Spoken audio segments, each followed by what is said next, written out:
तो students, welcome you all to my channel study with Rachna Verma. और worksheet आज 48 और क्लास 9th के लिए ये, और विषय है सामाजिक विज्ञान। हिंदी में है ये वर्कशीट आपकी, और इतिहास पार्ट 3 में से लिया गया है। और बच्चों, ये प्रीवियस वर्कशीट और उससे जो प्रीवियस वर्कशीट थी उसमें कंटिन्यू चलता हुआ ये आपका पार्ट जो है आ रहा है। ये है आपका नाज़ीवाद और हिटलर का उदय। और आज आप इसमें देखिए कि और क्या है, मतलब कि नाज़ीवाद और हिटलर के उदय को इस चैप्टर में और कंटिन्यू करते हुए क्या बताया गया है। तो नाज़ी शासन में मीडिया का बड़ी होशियारी से इस्तेमाल किया। उन्होंने अपने तौर तरीक़ों को बयान करने के लिए नए शब्द ईजाद किए। भाई, उन्होंने जो है तौर तरीके बदल दिए और नए जो शब्द है उन्हें लाए। नाज़ियों ने अपने अधिकृत दस्तावेजों में हत्या या मौत जैसे शब्दों का कभी इस्तेमाल नहीं किया। और सामूहिक जो हत्याएं हैं, जो सामूहिक हत्याओं को विशेष व्यवहार, अंतिम जो है समाधान यानी यहूदियों के संदर्भ में, या यूथनेसिया यानी विकलांगों के लिए, मतलब ये शब्दों का यूज़ हुआ है इसमें देखिए आप। और जो है चयन और संक्रमण मुक्ति आदि शब्दों का प्रयोग किया। तो इसमें आप समझिए कि उन्होंने जो है शब्दों को कुछ और तरह से पेश किया। और जो है यहाँ पे देखिए, यहाँ पे है कि इवैक्यूएशन में खाली स्थान, मतलब खाली करना। अगर आपको खाली कराना है तो आपको ये शब्द यूज़ करते थे वो लोग। का आश्रय था लोगों को गैस चैम्बरों में ले जाना। अगर ये कहा जाता था कि इवैक्यूएशन यानी खाली कराना, तो उसका मतलब होता था कि लोगों को जो है गैस चैम्बरों में ले जाओ। गैस चैम्बर को संक्रमण मुक्ति क्षेत्र कहा जाता था। गैस चैम्बर स्नान घर जैसे दिखाई देते थे और उनमें नकली फुव्वारे भी लगे होते थे। नाज़ी विचारों को फैलाने के लिए तस्वीरों, फिल्मों, रेडियो, पोस्टरों, आकर्षक नारों और इश्तेहारी जो है पर्चों का खूब सहारा लिया जाता था। पोस्टरों में जर्मनी के दुश्मनों की खास जो है छवियां दिखाई जाती थी और उनका मजाक उड़ाया जाता था, उन्हें अपमानित किया जाता था, उन्हें शैतान के रूप में पेश किया जाता था। अब बताइए किसकी बात हो रही है, किन को पर्चों में मजाक के रूप में पेश किया जाता था? तो वो है जर्मनी, जर्मन के लोग, ठीक है, जर्मनों को। और समाजवादियों और उदारवादियों को कमज़ोर और पथभ्रष्ट तत्वों के रूप में प्रस्तुत किया जाता था। उन्हें विदेशी एजेंट कहकर बदनाम किया जाता था। नाज़ीवाद ने लोगों के जो है दिलो दिमाग पर गहरा असर डाला, उनकी भावनाओं को भड़काकर उन्हें मतलब उनके गुस्से और नफ़रत को अवांछित पर केंद्रित कर दिया।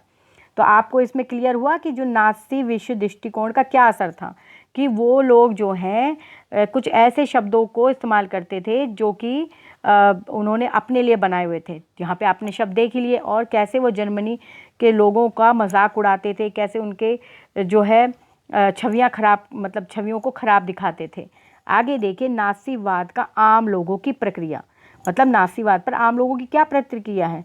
बहुत सारे लोग नाज़ी शब्द भंडार और जो है धुआंधार प्रचार का शिकार हो गए। वे दुनिया को नाज़ी नज़र से देखने लगे और अपनी भावनाओं को नाज़ी शब्दावली में ही व्यक्त करने लगे। उन्हें पक्का विश्वास था कि नाज़ीवाद ही देश के तरक्की का रास्ता लेकर आगे जाएगा, यही व्यवस्था उनका कल्याण करेगी। मतलब उनके दिमाग को ऐसे अच्छे से वो उसमें डाल दिया गया था कि उन्हें ये लगने लगा कि यही हमारा कल्याण करेंगे और यही व्यवस्था में आगे लेकर जाएगी। लेकिन बहुत सारे लोगों ने नाज़ीवाद का जमकर विरोध किया। हालांकि अधिकांश लोग कोई विरोधी कदम उठाने, अपना मतभेद व्यक्त करने, नाज़ीवाद का विरोध करने से डरते थे। अपने दिल की बात कहने की बजाय आंख फेर कर चल देना बेहतर समझते थे। तो ये है नाज़ीवाद पर आम लोगों की प्रतिक्रिया, कि कुछ लोग तो विरोध कर लेते थे, लेकिन कुछ लोग तो बिल्कुल भी आगे नहीं आते थे और अपनी आंख फेर कर उस बात को नज़रअंदाज करते हुए आगे बढ़ते थे। अब आपका आगे है महाध्वंस। इन्हीं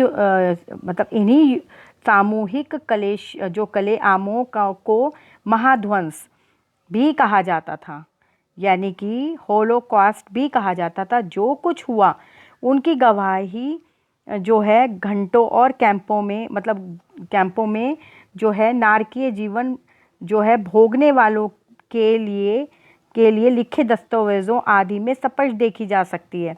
उनमें से तो बहुतों ने डायरियाँ लिखी, नोटबुक लिखी और दस्तावेज़ों के लिए संग्रह बनाए।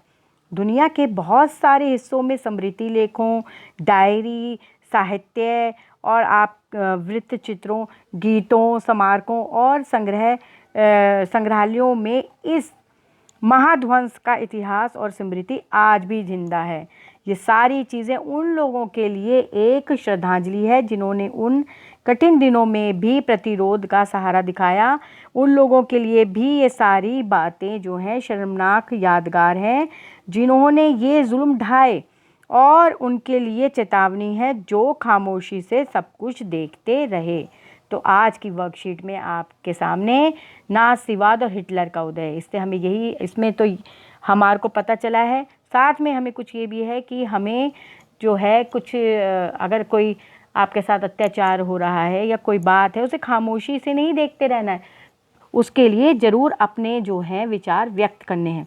इससे संबंधित जो है इस आज की जो आपकी वर्कशीट है, इससे संबंधित यहाँ पर 4 प्रश्न उत्तर हैं जो आपके सामने हैं। हिटलर ने नाज़ी विश्व दृष्टिकोण को जर्मनी में किस प्रकार आकर्षक बनाया? उत्तर पढ़ लेते हैं क्योंकि आपको पता है मैंने करके रखे हुए हैं आप लोगों के लिए टाइम को सेव करने के लिए।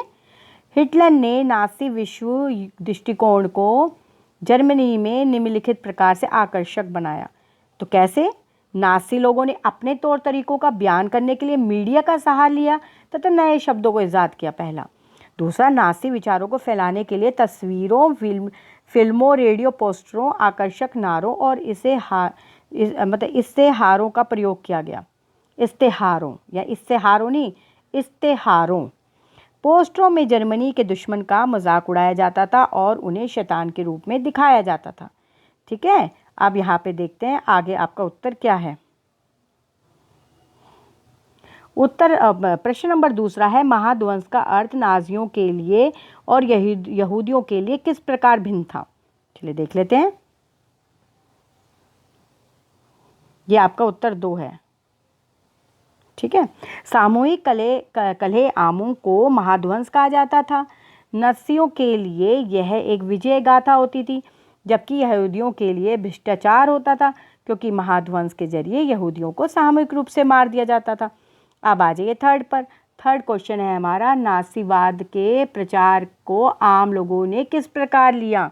तो नाज़ीवाद के प्रचार के अधिकांश लोग प्रभावित हुए तथा वह नाज़ी विचारधारा के अनुसार सोचने लगे। उन्हें लगा कि नाज़ीवाद ही देश को तरक्की के रास्ते पे ले जाएगा और यही व्यवस्था सबका कल्याण करेगी। जबकि कुछ लोग नाज़ीवाद का विरोध करते थे, परंतु विरोधी कदम उठाने का साहस नहीं करते थे। अब आपके सामने प्रश्न नंबर 4।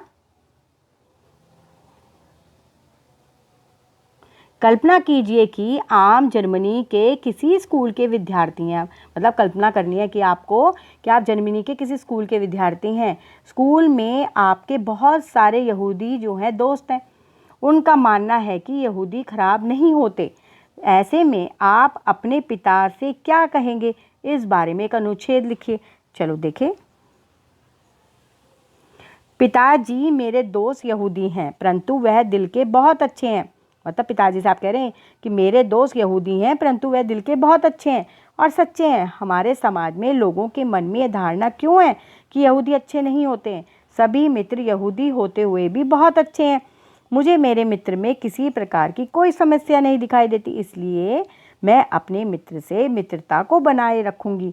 परंतु इस समाज में ऐसा क्यों किया जा रहा है कि मनुष्य को मनुष्य से अलग करके भेदभाव किया जा रहा है? सभी मनुष्य हैं और सभी को एक जैसा जीवन जीने का अधिकार है, इसलिए किसी से भी किसी प्रकार का भेदभाव करना पूरी तरह से गलत है। तो बच्चों, ये थी आज की वर्कशीट और इससे बहुत अच्छी सीख मिली इस प्रश्न नंबर 4 से कि हम सब एक हैं और हमें किसी तरह का भेदभाव नहीं रखना है, क्योंकि हम जो अपने लिए अच्छा सोचते हैं तो दूसरे के लिए भी तो अच्छा सोचेंगे। तो अरे ये रही आपकी आज की वर्कशीट और आपको ये क्या अच्छे से समझनी है, जैसे मैं हर वर्कशीट में बताती आ रही हूँ, और समझ के तभी कॉपी में करना है। वर्कशीट को एक बार फिर से रिवाइज करना है क्योंकि मैंने आपका टाइम सेव कर दिया है। और बच्चों, आपको जो लगता है मैं और वर्कशीट्स बनाऊं तो आपको मेरे चैनल को सब्सक्राइब करना होगा। मैंने अभी आपकी इंग्लिश की वर्कशीट बनाई है 9th क्लास की 24 तारीख की, और ये आपकी मैंने SST की बनाई है। और आप चाहते हैं मैं और जो है मैं इंग्लिश मीडियम की मैथ, साइंस आपकी 9th क्लास की बनाती हूँ और मेरे चैनल में वो प्रोवाइड हैं, आप देख सकते हैं। आप चाहते हैं कि मैं हिंदी मीडियम में बनाऊं तो आप प्लीज़ मेरे कमेंट बॉक्स में जो है लिखें, ताकि आप एक ही चैनल में इंग्लिश और हिंदी मीडियम दोनों देख सकते हैं। इंग्लिश मीडियम तो मैं बनाती ही हूँ 9th का, साथ में मैं हिंदी मीडियम भी बना सकती हूँ। तो बच्चों, आपको ये अच्छी लगी वीडियो तो इसे आप शेयर करेंगे। शेयर करने से क्या होता है, हमें याद रह जाता है कि अच्छा, चाहे आप किसी दो को ही बता दें, किसी एक को बता दें कि आज मैंने अपनी वर्कशीट में पढ़ा है नासीवाद और हिटलर का उदय, चाहे थोड़ा थोड़ा ही बता दें, उससे आपको हमेशा याद रहेगा कि आज की वर्कशीट में मैंने क्या पढ़ा। तो आपको अच्छा लगा तो सब्सक्राइब करें, कमेंट करें, लाइक करें। Thank you so much for watching my video.